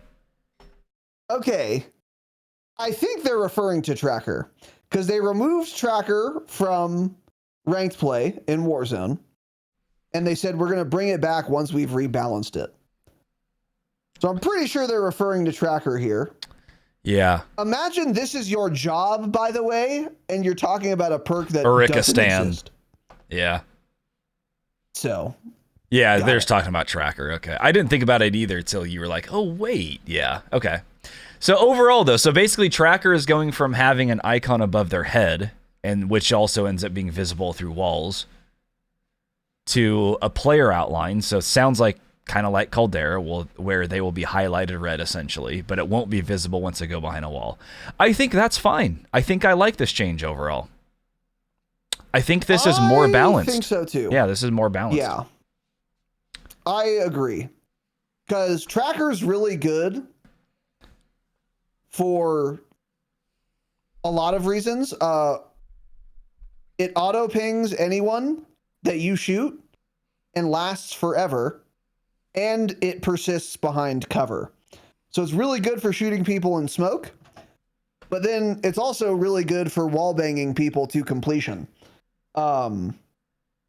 Which, with the insane bullet pen in the game, was a massive combo, a wombo combo. That's a wombo combo, yeah. You won't be able to wallbang people and see the outline still. If this will work as intended, I think it's going to be pretty finicky. This seems kind of hard to do. Like, the outline should show if there are no cover between the people. I don't know. So if they can pull it off, I think this is good, because then this is what you always want. The perk will still be good because it'll still be really good at shooting people in a bush or in smoke mainly. But it won't be overpowered anymore, where you can also bang the shit out of people through walls. So I think this is a great change on paper. Yeah. If they can do it. So. Next is added new default perks. I don't like how confusing that is. Just don't call them perks if they're default perks. Just say we're giving players more effectiveness at whatever. So Dexterity, the weapon component, has been increased in effectiveness and made default for all Warzone players. Fantastic. W. So for those of you who don't know what Dexterity is, and they should have said that, it's the thing where you have reduced weapon motion when jumping, sliding, and whatever. Yeah. And then the other thing that Dexterity does. Moving. So they're going to make that a stronger effect, and it's just going to be default for everyone. It's how it should have been from day one. This was something, by the way, at COD Next that Huskers complained about. This was a massive complaint, and I remember everyone in our Discord were just like, oh, he's just a fucking whiny K-BAM player, and now they're making this default, by the way, because it was a bad decision to have that much sway and movement from your reticle all the time. So, W. Keep complaining. Complain about everything. Exactly. So, fuck you, J-Rock. Fuck you. Complain, man. He should be. Anyway, as mentioned above, we've replicated the effect of quick grip gloves and fast reload perks via weapon adjustments. Yeah, so we already went over that. Mountaineer returns as a perk. Woo! In slot 1, replacing Dexterity. We've increased the fall damage reduction substantially from what is currently in live with Dexterity, though it is not quite the powerhouse that it was during MW 3. Okay, so Mountaineer coming back, good. Mountaineer being way stronger than what Dexterity is now, also good. Not as strong as it was in MW 3. My opinion on whether that's good or not depends entirely on how less strong it is. So what is the fall height now? It's 16 meters, I believe, right? And I think in MW 3 Warzone, it was 42 meters, maybe. So I'm guessing somewhere you can fall probably between 30 and 40 meters is what they're going to end it at. So between 30 and 40 meters, somewhere you'll be able to fall and not die still. Which is fine. Yeah. It was pretty damn high in MW3. It was pretty busted. Yeah. Yeah. So if they want to nerf it a little bit from that, I'm fine. If they do it too much, then it won't be worth taking. And also the second part is it's going to be in slot 1. So what is that competing with? Survivor or Veteran? It's a blue perk. Am I taking Mountaineer over Survivor? Maybe, actually. Yeah. So I think that's maybe a good slot for it. Possibly. I'd have to think about whether I want that or not, but it's not like that quicker regen is real nice. 2, that's real bad. Yeah. Yeah. So, okay. And then next is Veteran, which is also a blue perk, so in the same slot as what Mountaineer will be in. Now significantly reduces the damage ticks of gas grenades. Don't mold yet, because they talk more about that. Yeah. Talk a lot more about because I was gas. molding too when I read that until I kept reading. It still won't be worth running, because the problem with gas grenades was never the damage ticks, or it was barely the damage ticks. But if gas grenades did no damage or 1 damage, they would still be the only thing used and entirely too overpowered. So keep that in mind. But let's continue. Equipment and kill streaks. Munition Satchel now only provides 1 additional item down from 2 to address overstocking and spamming equipment. So now instead of holding 4 gas grenades and impacts, you can only hold 3 of each with the Muni Satchel, or 2 of each without it. Remove it from the game, Obviously. but better. Much better. Yes, obviously. So good. Maximum deployed tacticals and lethals reduced to 2 each, down from 3, to make more purposeful trap plays. Even more obviously, duh. This means, remember when they said, hey, now instead of 2 blast traps, you can put down fucking 3 at the same time? Now they've reverted that. You can only put down 2. Am I still going to get 1 shot to 2 blast traps? Yes, of course I will. And it'll bug me. But just on principle alone, I'm glad they've reverted this. I don't think it matters that much, but I'm glad they did it. Actually, I think it kind of matters. So this is good. But how was that ever? How did it even make it to live servers, as Tyler One would say? So, but cool. Here's the big one. Gas grenade radius, duration, and movement penalties increased by 200%. Just kidding. Reduced to bring in line with the vision of a zoning tactical and less of a lethal crutch. Huge. Massive. This is really good and needed. Obviously. Oh yeah, buddy. Radius reduction, great. Duration reduction, great. Greatest of all, fewer movement penalties when you're affected by them. Dude, you're so slow. Problem. Yeah, Yes. You're so slow. Yes, for sure. Grr. So will it be enough? Will it be changed at all? Find out next time. It just needs to be nerfed enough so that people don't run them. It's that simple. Just make it so running a stim is now that much better, or slightly buff smoke so they're that much better or something, just to get people off it. That's all we need. Because it can still be good and in the game, but as long as there's something substantially better in that slot, then people won't run it. Yeah. I take them out, but get them out of the fucking game. Yeah. These first 3 points, I would say, okay, I like it, but I'd rather it just not be in the game. Yeah. Correct. All the satchels, we've never liked satchels in Warzone ever. Correct. Make them default or fucking don't put them in at all. But yeah. Exactly. Yes. I don't need more ground loot clutter. So anyway, spy camera's outline effect no longer renders through walls. This is something Super Sweats would do sometimes. I never fucked with it, but they're apparently were really good. So yeah, you just have to zoom in for a split second so it renders the players that are in your camera view, and then they are all highlighted red for X amount of seconds. Yeah. Which is it was insane. So that not rendering through walls is obviously good, but again, just take the fucking spy camera out of the game. Yeah. What this is this should be a campaign only piece of equipment. Because it's not something some guy's going to miss. Yeah. People use these dumb things because they have some overpowered mechanic. But it's just I'm not going to be like, no, I'm not going to read the patch notes come season 2 and be like, dude, they took out the spy camera when it's perfect, when it was not that good at that point, you know? J God said what exact thing? Jake, are you talking about he also said remove the satchels or what? Based, if true. Yeah, Jod's been pretty, and don't mispronounce his name again. Sorry, pretty Jod. base lately. So, and then last Oh point. my god. Let's get Jake down in here.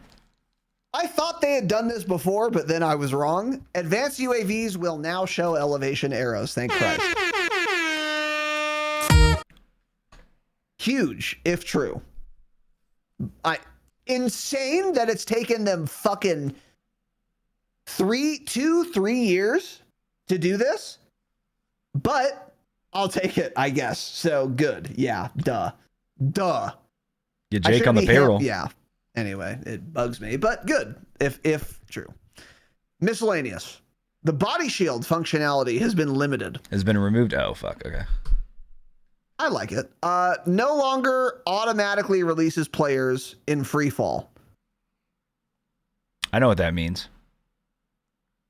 Yeah, I don't know, but whatever. It's probably good. Does that mean you can like jump off of a building with a player and it was releasing them automatically, but now you can jump off the roof with somebody and it holds on to them? What does that mean, man? Yeah. Did suicide some guy? That's my assumption. Yeah. I don't know what else that could mean, so. Fuck, yeah, you can just like say, if I'm going down, God, I want to toss you off. The highest one, Trump Tower, I want to toss you off. Okay. Real life. Body shield, thank you for the clarification, no longer provides an outline of the victim's teammates through walls. Good. I loved abusing this feature. However, it was fucking insane. Yeah, this was a bad idea. Way too strong. Way too strong. Especially if you're like random queuing quads and your terrible teammate gets taken as a body shield through no fault of your own. And now you are getting wall hacked. And the guy has cover. That would bug me a lot. So yeah, this should have never been in the game. Good if they take it out. And then remove the manual release of players that keeps them alive. You have to end with an execution. That's probably good too, because people, I think, were getting griefed. This next one's weird.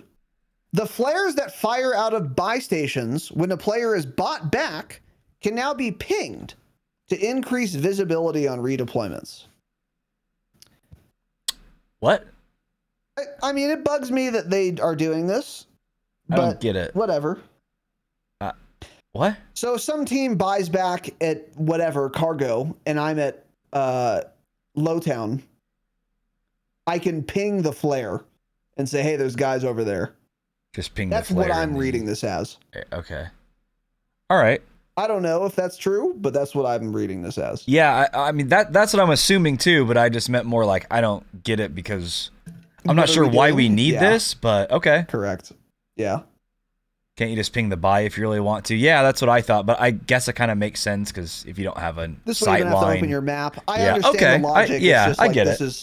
Wasn't so necessary to put in this community post. Just put it in the patch notes to say we changed this. But okay, yeah. Overall, I think this is good actually. Right. Fine with it. And then match stat tracker font adjusted. Okay. Bug fixes. Now this should have been once again at the absolute top of the ticket here, but let's see what we've got. Doesn't look that long, I'm going to be honest. So keep in mind, I have like 60 plus bugs on my notepad, but let's see. Regarding live issues, we know how frustrating it is to see them linger or go unaddressed in patch notes. Yeah. Let me be super fucking clear, by the way. It's not that frustrating. It is frustrating to see them linger and go unaddressed. However, what is much more frustrating, right? Much more frustrating, which they won't mention here, is when you tell me you fixed the bug in patch notes, and then they're not fixed, and then you tell me again in subsequent patch notes that you fixed the bug, and then it's still not fixed. So even worse than a bug being unaddressed is a bug that is addressed and also lied about repeatedly. That's what's really frustrating. That is not mentioned here, by the way. They're not willing to take that much responsibility. That is the most frustrating part, to be ultra clear. However, lingering and unaddressed bugs are also frustrating, though not nearly as much as being lied to repeatedly about the same bug. Multiple different bugs this has been the case for this year, by the way. So, although our teams work hard to keep COD updates and Trello current with the most visible issues, These channels do not reflect the full depth of work being done behind the scenes. Now, once again,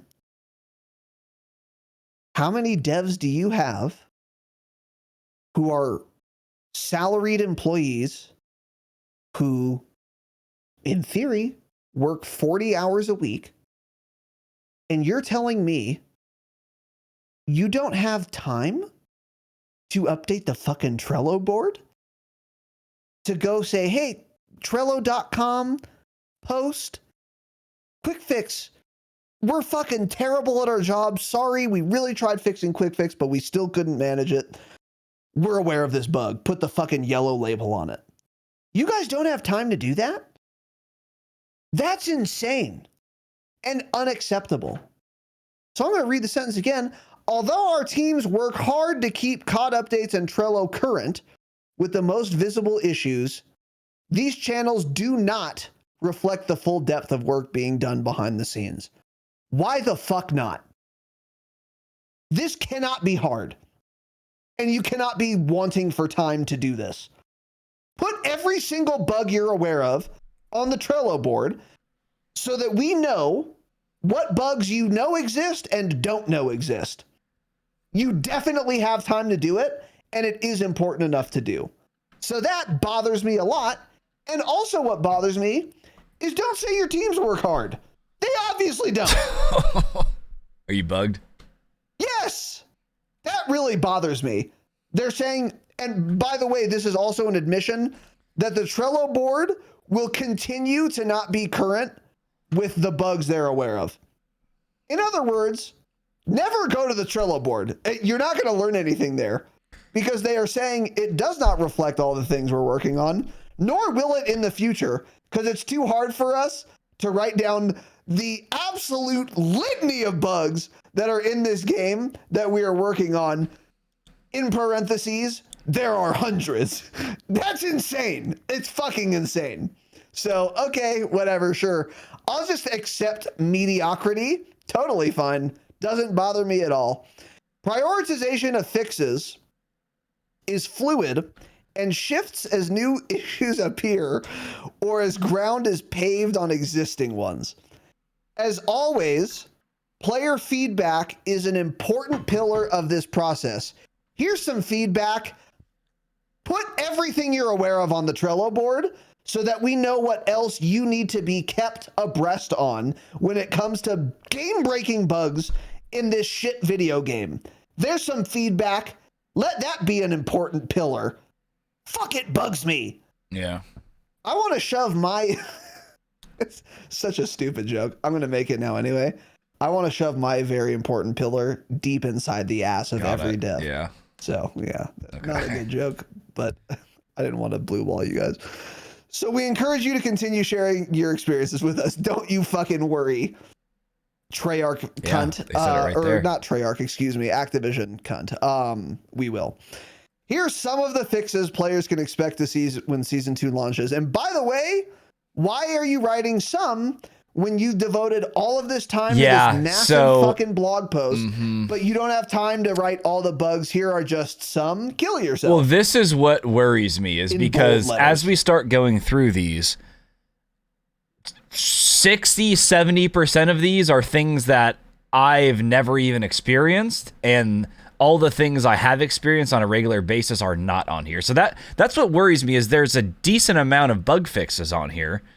Nothing, hardly anything that matters. A few of them that matter a lot, of course. But yeah, it almost worries me more for the amount that they put on here because I'm thinking like, okay, this is some of them. You didn't list half of the things that happen to me every single match. So I'm a little worried about that there's just won't be fixed. But I can go to the Trello board, right, and look and see if you're aware of it. I can't because you might be aware of it, but I wouldn't know because you don't even put it on the Trello board. So I don't know what to believe. And they don't bother to, and they're saying, by the way, going forward, we're also going to continue to not bother to. Yeah, it's insane. It's completely insane. Yeah, and I don't know what the excuse is supposed to be. We don't have the time. Okay. Hire more people then. I don't know. Whatever. Anyway, or get AI to do it. So here are some of the fixes players can expect. Let's see. Now, I'll pull up my own text document so that I can reference it at the end of this list and see what is missing. And I'm sure there will be lots. Don't bother. Here we go. There will be way too many missing. Map and gameplay issues. Addressed visibility of dark areas and characters. Nice. Yes! God, Urzikstan needed that bad, dude. You can't look in any window. Oh no, I'm so sorry. Did I stop Only reading? for Rebirth Island. Oh, okay. Only for Rebirth Island. They use the word on Rebirth Island. This is good, but also do it for the Gulag and all of Urzikstan and every fucking map. Well, we already got that. The visibility everywhere of dark areas and characters. Duh. We already got that big update to Urzikstan where they made the lighting better, but they for some reason didn't tell us 2 weeks ago, according to Tactical Brit. Yeah, so they already did it. Yeah. Yeah, the stealth buff that they certainly wouldn't have jerked themselves off for every avenue they could, by the way. But sure, yeah. Idiots. Rebirth has some dark corners, by the way. Nothing close to the level of issues that we have on Urzikstan.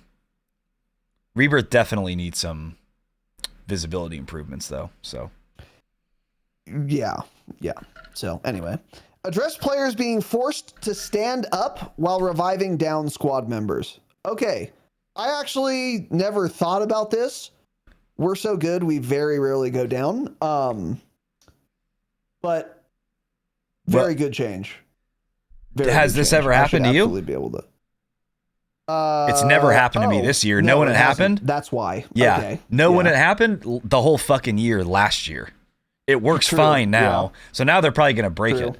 I can go prone. I can stand up, go prone whenever I want in this game. I couldn't last year at all. You had to press prone on K-Bam. You had to press prone at the same time. Basically, you start the revive. And then you would stay prone the whole time. But if you let up on your prone key and you went standing, you could not prone again during that revive. The way it works right now on K-Bam, for me, it could be tied to weapon binds, to a bunch of different settings. But for me, I can start reviving, go prone, stand up whenever I want. So it seems to work fine. So, of course, they're fixing something that's not even bugged. Got it. Yeah, you're right. One thing you can't do is stance change mid-res. I don't know if that's tied into this. I don't even know if that constitutes a bug, but I would like to be able to do that again. So like if I'm crouched and go prone while rezzing or whatever. Yeah, maybe that's what kind of they mean, actually. Hopefully it is, but not a huge deal. Yeah. So either way, whatever. Address exploits allowing players to access unintended areas of the map. _the_map. Top 250 Warzone Demon is shitting and pissing his pants right now. Yeah. So good change, obviously. Address parachutes deploying when jumping off ladders. Massive. Genuinely very pleased to see that. Huge bug. If they can address it, that'll be really good. So I'm glad that made the list. This is one of those things I figured could have been hot fixed a week after the Warzone integration. One of those things. Yes. Like, I didn't expect a week after the Warzone integration for all of the lighting to suddenly be perfect in Urzikstan. That I understand would take them some time. But fixing this, I didn't think it would take a whole season. But okay, got it. Glad we're finally getting it. I can't believe it was an issue for this long, though. I mean, yeah. And yeah, we'll remind you of that, by the way. So anyway, weapons and equipment. They deserve no credit for any of this, especially this, but we'll get into that. Weapons and equipment. Address weapons becoming inaccessible near interactable areas. Like a buy station, for example. Okay. Good. Very good, if true. Address weapons falling through buy station models. Okay. That's a start. Let's also address weapons not falling through anything at all, actually. That would be better. Because sometimes my weapon won't fall through a buy, it'll fall through the floor. Yes. Which is also deeply problematic, actually. So, okay. We can start with buy stations. Next, we'll do concrete. And then season 5, we'll do grass. So then eventually your weapon won't fall through anything at all. So, cool. Address weapon tooltips appearing as common when dropped to the ground. Shouldn't have made this short list. But fine. Perks and contracts. Yeah. Okay, very good. Are we going to get it? We'll see. Addressed ghost persisting through the pre-match lobby into the match. So there we go. That's confirmation that the conspiracy theory that if you died with Ghost in the pregame lobby, you just permanently have it the whole game was in fact true. Which is insane, by the way. Insane. And still is in the game also, by the way. So UAVs probably weren't ever bugged, by the way. UAVs probably work perfectly fine. Shit. Well, no, because for some people, mixy-poo of both. No, because for some people on the team, people would show up and then some wouldn't. So never mind. Yeah. So very good though, if they can address it. Next one I found funny. Addressed cold-blooded not properly countering tracker. Nowhere in the description of cold-blooded does it say that it counters tracker. That's was it a bug or feature thing? Yeah. Exactly. So they're trying to sell it as a bug. Okay. It was a bug, and also they forgot to write it in the perk description. Okay. But I didn't think we have tracker. Possible. We have combat scout, I thought. Uh-oh. Yeah, right, exactly, yeah. So, it won't matter as much with nerfed tracker. And I'm also never running cold-blooded anyway. So, but cool, I guess, whatever. Addressed quick fix health regen not properly activating while plating. They've done it. Well, keep in mind, I've read that before. I think, in fact, I've read that twice before. And quick fix still does not work, obviously, when plating. So, third time's the charm? Yeah, third time's the charm, Raz, because for every other bug where they had to try 3 times, it was fixed on the third try. What's interesting about that actually is if I have a VMP Elite blueprint, right, which is a jackal, with 5 attachments, it will cost me $6,000 at a buy station. But they said, I think more than 3 times actually, that they have fixed the cost of weapons from the buy station. To this day is not fixed, by the way. Right now, it's not fixed still. So will quick fix work? Who fucking knows? I don't know. We'll find out, I guess. If it's in custom slot 1 or 2, it will. If it's in custom loadout slot 3, 4, or 5, it won't. That's possible. Who fucking knows? Hopefully it's fixed, though. I would love to be able to run it and get the full functionality of it out of it. And keep in mind for everything they say here, this is what they intend to do, but they're failures. They often fail on their intentions. So don't get too excited. I'll remind you again shortly. Address Survivor, preventing players from reviving downed squad members. So that is what that issue was. If I had Survivor, I couldn't res my teammates. We all run Survivor, so that tracks. How the fuck is that even possible? But good. Now you know if you want to res your teammates, don't run Survivor, I guess. By the way, best perk in that slot. Cool. Yeah. Fuck, that's cool. But good if they can fix it. A game-breaking bug, so good if they can fix it. And then addressed most wanted contracts not overriding respawn timers as intended. I'm the expert on what that means. Yeah. So, just so you know. Operators addressed operator selection appearance issues in menu. Okay. I don't know what that means. That doesn't even ranked play. That doesn't even mention how your operator changes every single match. It's talking about operator appearance in the menu, so got it. Yeah, I don't know, man. Yeah. So anyway, by the way, so those were that was some of the bug fixes. Let me see some important bugs that will not go fixed probably, including some of the ones we just read, because they're not going to get them all right. Swap to a pistol out of the water, even though you don't have one equipped. Where you just don't have a gun at all. So you load into the gulag, you don't have a gun, you can't fix it. Let's see. Tracker does not ping who downed you. Unaddressed. A lot of these are unaddressed, to be fair. I'm just trying to find like important ones. When you buy things from the buy station, the loot doesn't go behind you. Fix it. Yeah, so they talk about the guns falling through the buy stations twice, basically, and how you can't access your guns. It didn't mention just dropping them behind you like it was before. Like it should be, yeah. And it sounds like they don't plan on doing that, because if they did, they would do it now rather than have the whatever falling through not happening. Yeah.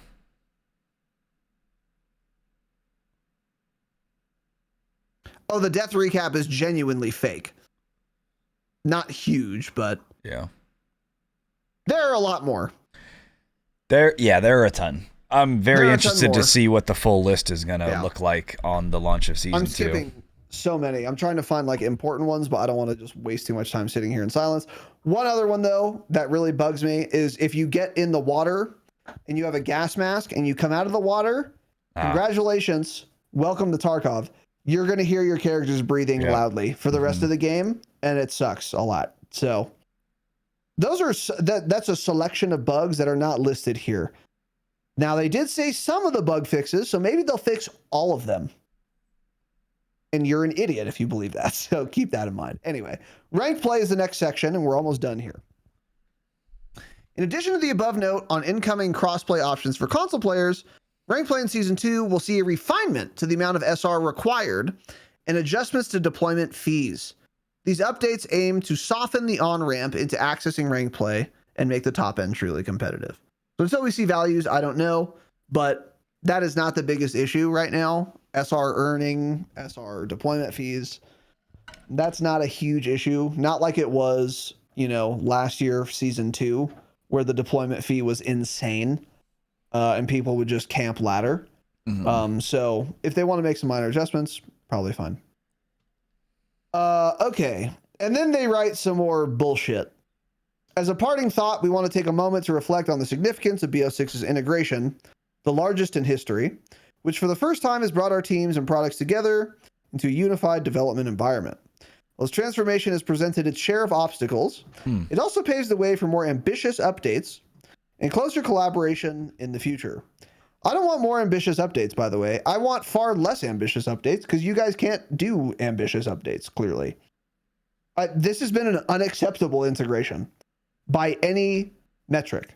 So, including player count, by the way. So, I don't want more ambition. I want far less of it. Get it fucking right, and then we can scale up. But anyway, we're essentially laying a foundation to make new technology immediately available to all of our studios, improving development pipelines and the stability of porting features between titles, and allowing us to focus more of our time on future releases. Which is absolutely not what we want right now. This is interesting because I was under the impression they were already doing this whole, what do they say exactly? This unified development last year. I thought we already seen that. I think they wrote a lot about it, actually. This answers all of my questions. Them all trying to work together is probably what's fucked up the game, yeah. Yeah, I guess that makes sense. Probably just too many people involved at this point. Yeah. So, on that point, like,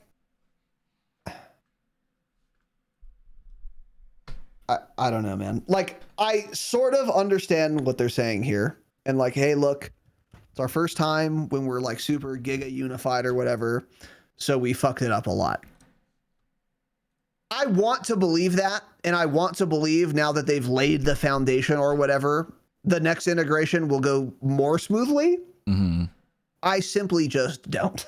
Yeah, it's true. I don't believe it does happen every single time.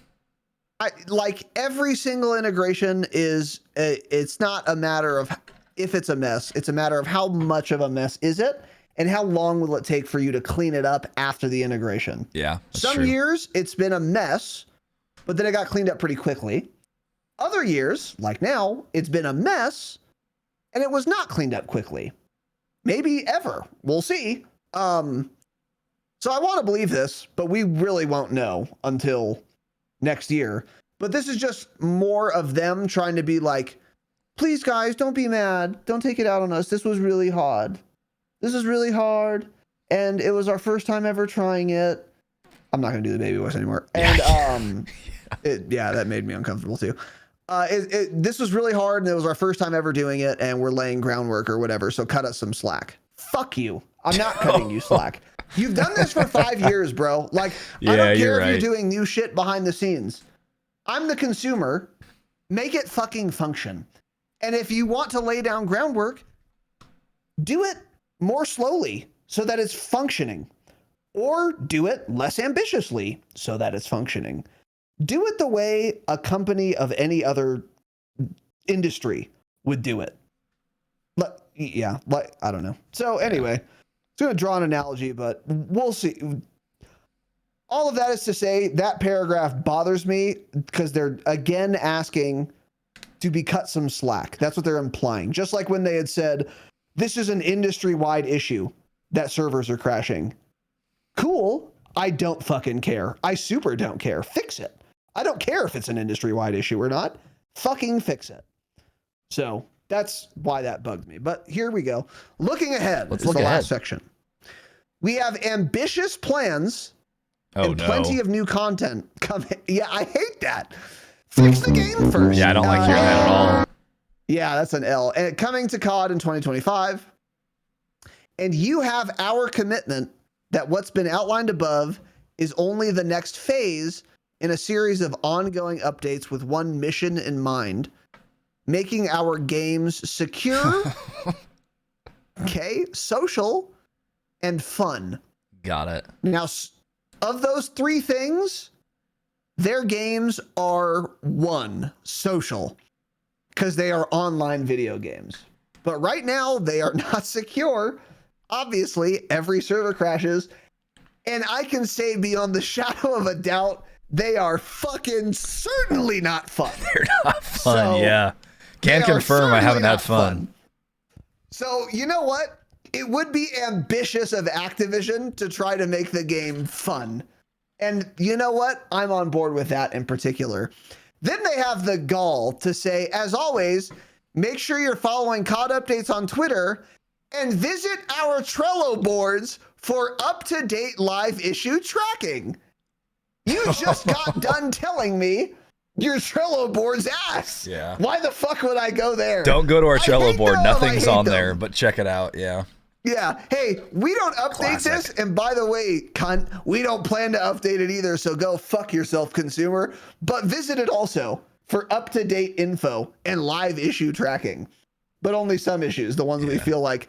The ones we deign to put on the website, even though we're actively telling you we're not putting every issue on there. What am I tracking then? I hate them. Season 2's launch is just around the corner on January 28th. Thank you to our players for your patience. You're not welcome. You don't have my patience. My patience has run out.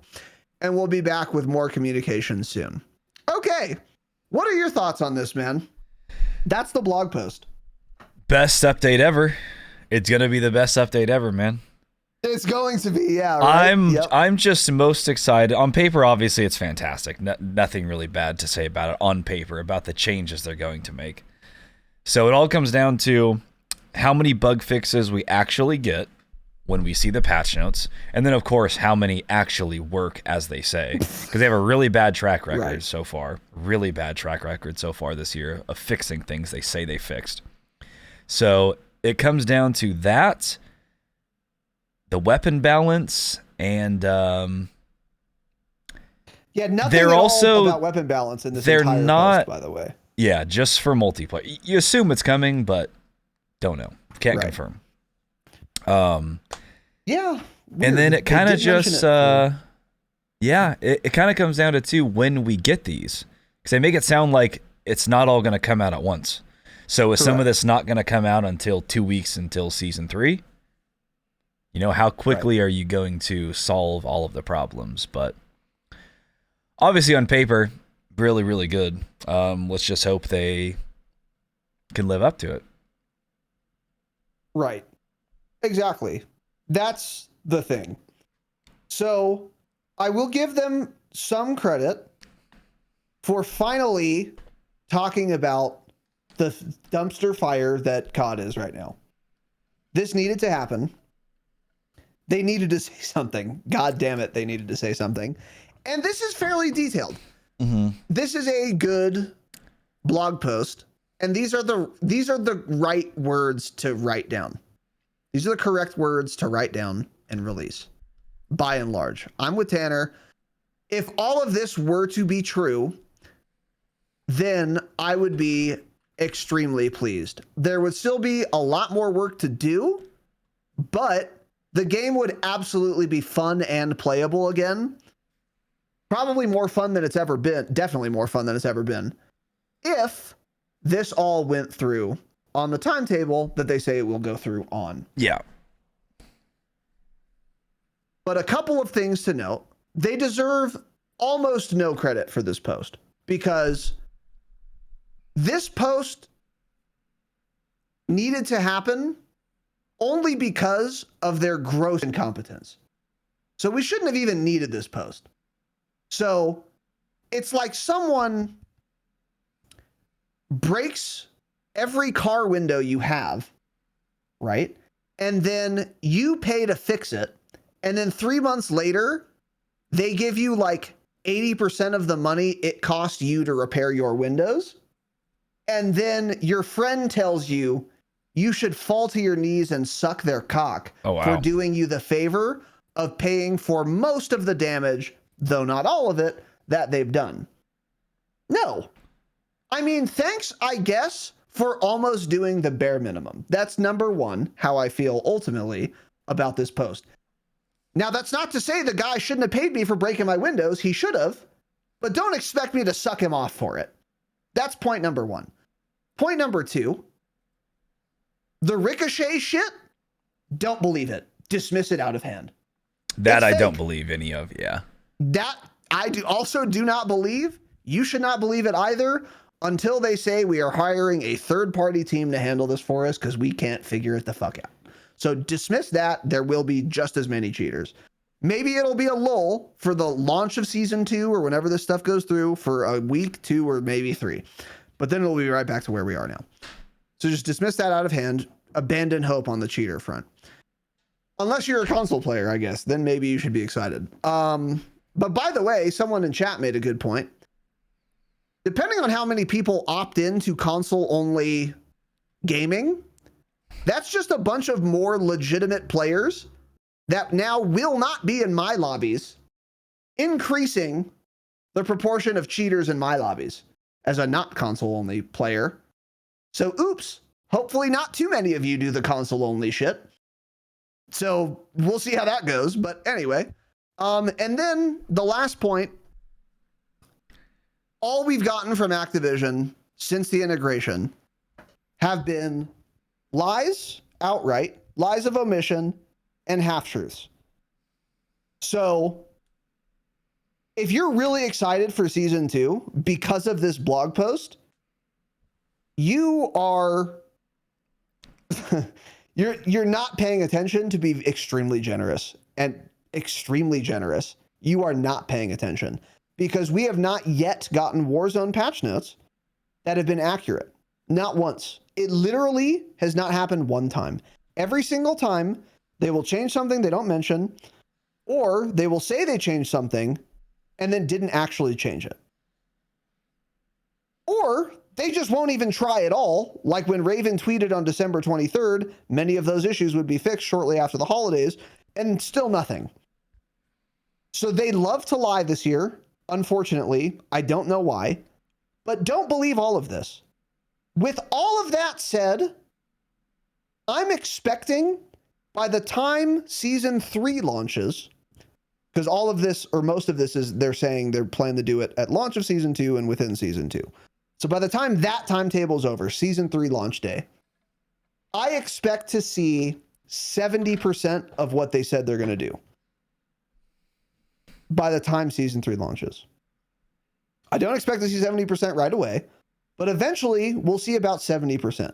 Yeah. They are obviously incapable of fixing the things they set out to fix. So thinking you're getting all of this and more is insane. You're insane if you think that.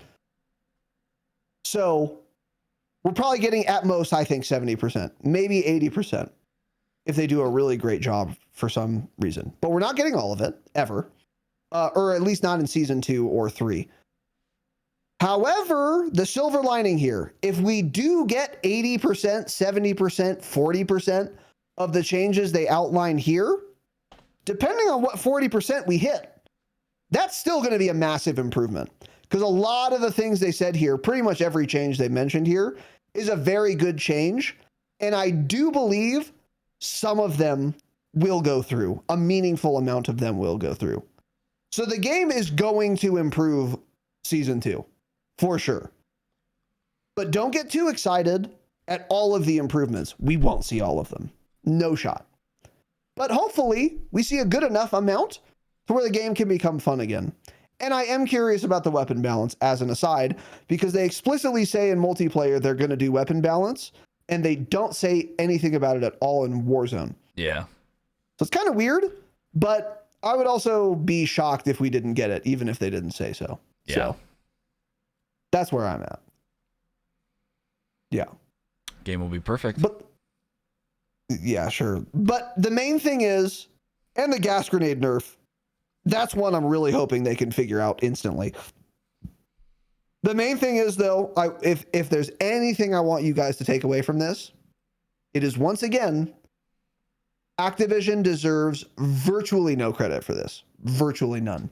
And none of this is live yet, by the way. None of this is live. They couldn't have sprinkled in some of these bug fixes before season 2, which is kind of insane, because that's another 10 days from now. So yeah, that bothers me a lot too. Season 2 starts on January 28th, the Tuesday, by the way. I don't know if we said that. We probably said it last episode, but Tuesday, January 28th. Yeah. Yep. W So, Raven. Yeah. So for the next 10 days, we will get almost no changes. Yeah. No, they won't do anything. So cool. So anyway, yeah. That is about it for me. Yeah. I think that's all she wrote. All right. So she wrote everything down. That is it, boys and girls. We did do a Patreon episode. Did we? Yeah. On What did we do? miniature topics. Yeah. Oh, Talked we've a gotten lot about zero COD feedback on in that. general. Interesting. Maybe it's because it's a Saturday. People aren't listening on a Saturday morning. Yeah. It's usually the Mondays we start getting the feedback rolling in. But it's going to be great feedback. Yeah. And unlike Activision, I'm so sorry. Exactly like Activision, we will be aware of your feedback, and we may or may not incorporate it depending solely on our whims. So call me Joseph Apricot. We will see you guys next week. We should have a normal schedule. And by the way, Damascus Hangout, almost certainly next Friday at like 6 p.m. Pacific time. Be there or be square. That's what I always say. Activision devs do not play their own game. Goodbye. W Season 2.